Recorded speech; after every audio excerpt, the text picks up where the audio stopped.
ધોરાજીના Junagadh road પર ઓવરબ્રિજની કામગીરીનો વિરોધ થઈ રહ્યો છે। અહીં ગોકળગાયની ગતિએ કામ ચાલી રહ્યું છે, જેને કારણે ધોરાજી હિતરક્ષક સમિતિ દ્વારા ચક્કાજામ સર્જવામાં આવ્યો। સ્થાનિકો, ખેડૂતો અને પ્લાસ્ટિક રીપ્રોસેસના ઉદ્યોગકારો પણ આ વિરોધની અંદર જોડાયા છે।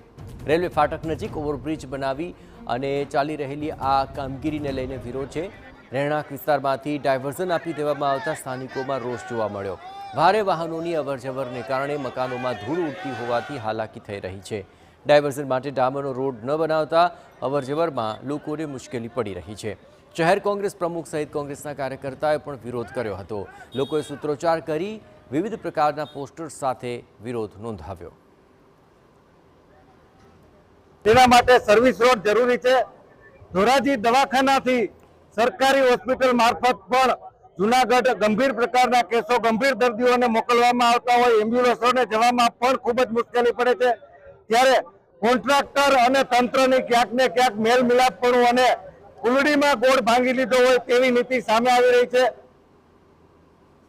તો ઓવરબ્રિજની કામગીરી કરતા રોડ પરથી પસાર થતા વાહનોને અવરજવર માટે સર્વિસ રોડ ન અપાયો અને રહેણાંક વિસ્તારમાંથી ડાયવર્ઝન અપાતા આ રોષ ભભૂકી ઉઠ્યો।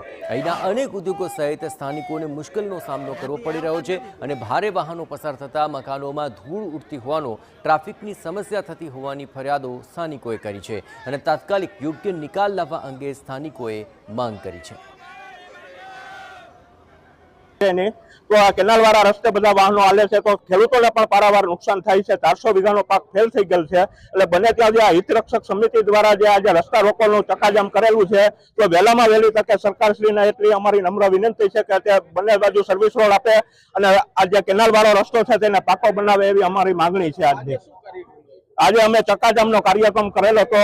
અત્યારે જ્યારે ઓવરબ્રિજનું કામ ચાલી રહ્યું છે ત્યારે અમારી માંગણી છે કે બંને બાજુ પાકો સર્વિસ રોડ કરી અને આડસ વ્યવસ્થિત બાંધી અને પાકો રોડ કરી આપવામાં આવે, જેથી કરી અને ધૂળનો પ્રશ્ન સોલ્વ થઈ જાય।